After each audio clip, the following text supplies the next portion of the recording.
What's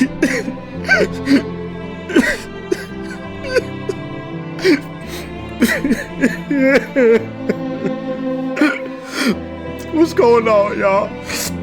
It's your boy Death, leader of Sukuna Nation. And y'all, as your commander-in-chief, it has been my paramount honor and paramount pleasure to serve you all on the front line for the past calendar year. To each and every single member of Sukuna Nation, I wish you and bid you all farewell. Oh, God. I'll miss you, baby boy. I will never forget you. You're still my favorite. Yes, everybody, we are back with some more Jujutsu. How did my fucking nipple? Ow. Kaisen content. Yes, ladies and gentlemen, we're here with a chapter review. I am late. I don't want to hear it. Listen, I've been grinding out videos for y'all for the past I don't know how many days. So allow me to, kind of relax on leak and I enjoy it with the rest of you guys. I seem to be the only one enjoying it, apparently. Now, shortly after this video comes out, I will have a rant going over the entire fallout of this resuming chapter. So, but for this video, I want to just focus mainly on the content of today's chapter 268. And if you follow me on Twitter or you follow me on, the community posts or anything like that, you guys would know that I actually like this chapter, as unpopular of an opinion as that currently is at this time. And before we dive into today's chapter discussion, please make sure you guys leave a like, subscribe on the video. It really helps me out, helps the algorithm, helps me keep making more videos for you guys because I like it. I like you guys a lot. You guys are funny. I love my fans. I love my fans. I love my fans. I like you guys a lot. I do. Also, dog, whenever I catch y'all that are actually making fan art of me and I catch you in real life, it's not gonna be funny. I'm gonna tie you up. I'm gonna hang you by your nuts. So when we start off this chapter, we have Sukuna talking to Megumi's soul directly, and he says, how do you intend to keep living with that disgrace? You've killed your sister, you've killed your own sensei, all these lives are on your hands. He's saying, give it up, give it all to me. There's no point anymore. And Megumi actually offers a retort, and he says, why do you sound so desperate? Now, for those that are familiar with Demon Slayer, and very big spoilers for the Demon Slayer ending, if you don't want to hear this, skip about 10 to 15 seconds into this video. I'll probably put a timestamp below. But Muzan does a very similar thing when he's inside Tanjiro's body. And he basically is just like, all these people, they don't care about you. All of these things, they mean nothing to you. Give it to me. Muzan says basically the same thing that Sukuna says here. Now, when Tanjiro encounters this, he says, no, you're a liar. Tanjiro reaches out to all the loved ones, all these people that he's touched and affected in his life. But Megumi actually has something different. He's saying that, no, you are in fear of your own death. And it actually makes me happy to know that there is at least something that scares you. And we actually have a very big character moment for Megumi where he says, there are more people in the world than there are of oneself.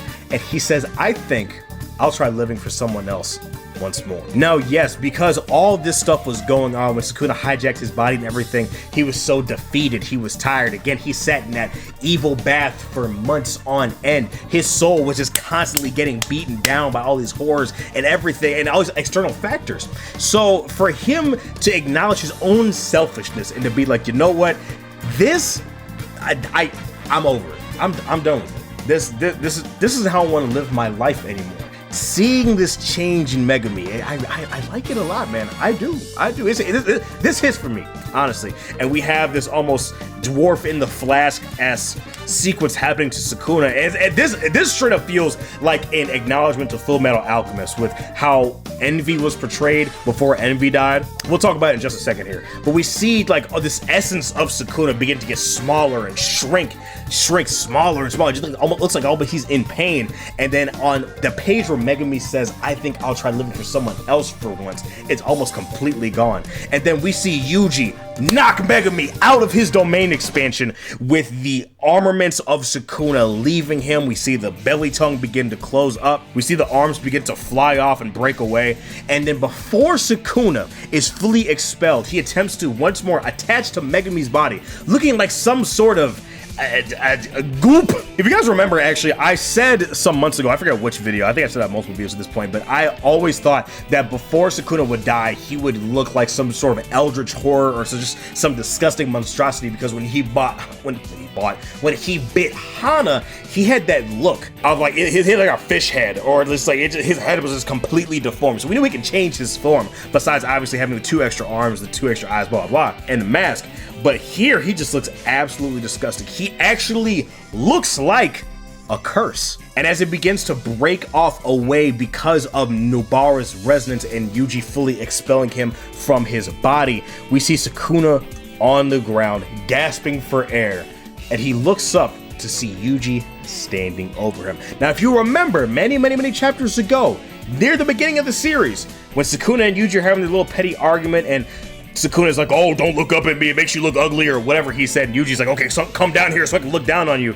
Very nice callback. I like it, man. I do. It's very interesting to see that, dude, people hate seeing Sukuna like this, and like, I guess people thought that I would hate it too, but it's very fitting. There is something that I would absolutely hate if Gege did, but he did not do it. But I'll talk about that in just a second here.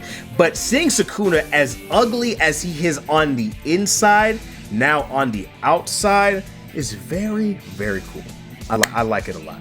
Seeing a strong character get defeated does not make them weak. I don't know where this mindset came within the shonen community, man. They did this with Aizen, they did this with Madara, they did this with All For One. Like, dude, I meme on All For One turning into a baby because he turned himself into a baby. But seeing a character as strong as Sukuna, number 1 in the verse, you cannot argue otherwise, number 1, get reduced to this is cathartic. And as Sukuna begins to slowly burn away, Yuji picks up the remaining ounces of his flesh, and he says, Sukuna, you are me.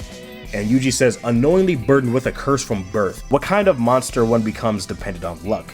But I had my grandpa. Sukuna, let's try again. Not to curse someone, but to live with someone. Even if no one accepts you, I alone can live with. And Sukuna goes on to say, I'll commend you for maintaining this act up to this point. Yuji Itadori, don't look down on me. I am still a curse. Now, I like this moment. I like this moment a lot. Do I think that this moment should have been the end of a chapter? I think so. I think partly some of this has to do with the fact that the manga is ending within a couple of chapters here or so. But I think that this is a very nice bookend to Sukuna's story. Do I think Sukuna's coming back? I don't think so. Do I think this sets up Jujutsu Kaisen Shippuden? I would hope not, because I'm gonna be honest with you, I don't know how much I would like that. Now, Yuji saying, you are me. A lot of people don't necessarily love this statement that Yuji makes here. A lot of people say that the statement he made towards Mahito was better when he says, I am you, but then he's actually related to Sukuna, he says, you are me. For me, this moment with Yuji, actually, it hits me a lot harder because Yuji is still a kind-hearted kid at the end of the day. He still got shit done. He still needed to do everything that he needed to do, and he did it with efficiency, and he did it to the best of his ability. But it's interesting because Yuji, throughout all of this, is still a kind-hearted kid. He's a 15-year-old. And he comes to this conclusion, and even Sukuna says at one point, I was born a wretch. No one wanted me around, or I was a cursed child, right?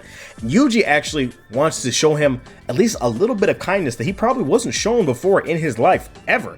What Uraume has, that's servitude. That's not kindness. That's not actual love and adoration, which Sukuna in his fight against Kashimo said is worthless. Yuji's actually trying to relate to Sukuna and actually show him, hey, you're not alone. As corny, as cliche as some may think that is, I think it's a nice message. Now, me and Fumbus Wumbus have kind of got into it because he doesn't really like it. He's not really feeling it. Go subscribe to his channel, by the way. But I like it. Let me know what you guys think about this moment here. And yeah, Sukuna ends up burning to ash in Yuji's hand, and the Shinjuku showdown is officially over. Dude, the ride that it's been for this long, oh my god. If you guys weren't in the JJK community during all these leak nights and everything like that, I genuinely feel bad for you because this is the most fun. I'm meme on y'all, I go on rants and all this other stuff, but I genuinely do love the JJK community, aside from the few knuckleheads that I tend to run into every now and then. But this has been so fun, man. And don't let people start to disrespect Sukuna and everything like that. This man ran possibly the longest gauntlet in shonen history solo. I don't want to hear it. I don't want to hear it. And it's funny. So we get back to Uraume versus Hakari, and buddy, people were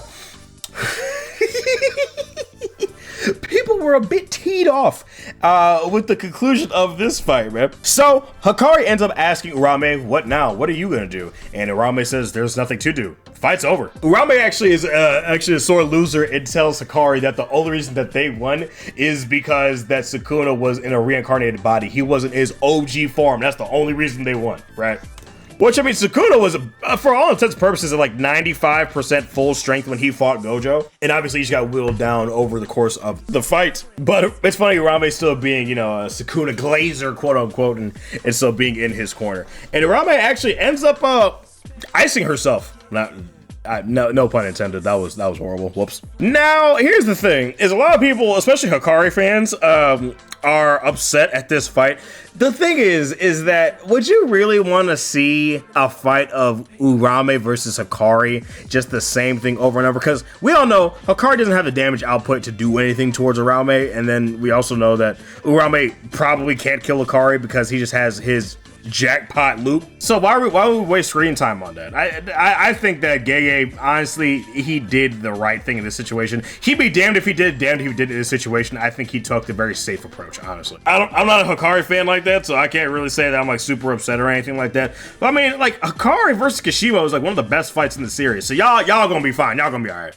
So when we jump to the present, we actually get some more of the OG trio goofiness that a lot of us, including myself, have been missing. We have Megumi waking up with these new scars on his face from where Sukuna inhabited his body. We have the 2 scars on his right side from where Sukuna's mask is, as well as the one on his left-hand side to where the under eye is. The second eye, you know what I'm talking about. Now, here's the thing. So when we start going through this chapter and we have Megumi, Nobara, and Yuji catching up, Yuji says that there are 2 letters that Gojo wrote for his students. He wrote one for Megumi and he wrote one for Nobara. He didn't leave anything for Yuji. He had a direct conversation with Yuji. Now, what I think, in my personal opinion, what I think is that we're going to see his conversation with Yuji at the very last chapter to bookend the series and to throw it back all the way to the first chapter or the first episode of the manga.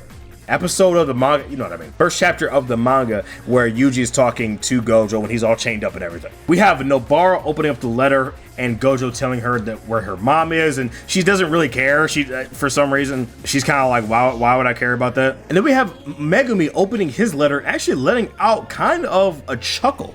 And so Yuji and Nobara are curious to see as to what he had opened. They look and actually they see that Gojo, and dude, this nigga Gojo was trolling the fuck out of him, bro. He said, hey, bro, good luck finding your dags. I put that nigga in a pack. See ya.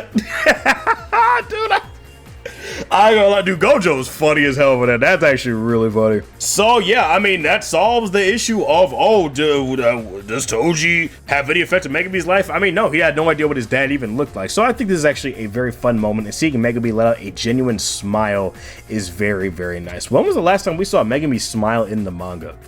Was it when Yuji came back to life? Not like the crazed smile, not like feral Megumi. I mean like a legit smile. I think it was around when Yuji got revived. And so we kind of end this chapter on a bit of a silly cliffhanger. We have some concerning news about Yuta. Apparently there is a loudmouth individual, we have no idea who it is, who is saying, "Yuta, you son of a bitch," and they have no idea who it is. Now, I have no idea if this is a relative of Yuta's, because as far as I know, I don't think we know if he has any parents or siblings. Obviously he has parents, duh. We just don't know where their whereabouts are. As far as I know, I could be totally mistaken on that. It's probably like a guidebook or something that I missed. I don't think Yuta has a sister from what I know, or a big brother or anything, but I doubt it's Todo. I doubt it's Rika. Rika held his body. Rika was with him the entire time they were going through this whole Yuta Gojo process. So I don't know. Let me know what you guys think. Who do you guys think is yelling at Yuta in this current chapter? Some people ask me, what do I think about Yuta dying? I don't necessarily hate the fact that Yuta lived. I think it was just okay. I'm pretty indifferent towards Yuta's death. I like Yuta as a character a lot. Dare I say, love him as a character a lot. Either way, I would have been fine with it. If he walked away unscathed, I would have been butthurt. But the fact that he almost died, and I mean, for all intents and purposes, his body did die. They transferred him to another body. So, quote unquote, he is dead, but not really, because his brain, whatever. But no, it's not Gojo. I know some smart ass can be like, oh my god, it's Gojo. He woke up in his own body. Oh! No, it's not. It's not Gojo, dude. He's dead. He's dead. Why would Yuji give these letters to Megumi and Nobara if Gojo is alive? Like, come on now. Use your brain. Use your brain. Use your brain. But yeah, a lot of people don't like this chapter, man. I have that rant coming here soon, so I'll let that speak for itself. But again, I like this chapter, man. Very wholesome, right? I think this is a good fitting ending to Sukuna and everything like that. But yeah, let me know what you guys think down in the comments below. It's me, your boy Dad. If you guys think you guys so much for joining me on this video, please make sure you leave a like and subscribe, and I will see you in the next episode. Make sure you take care of yourselves, guys, and have a good one. Peace.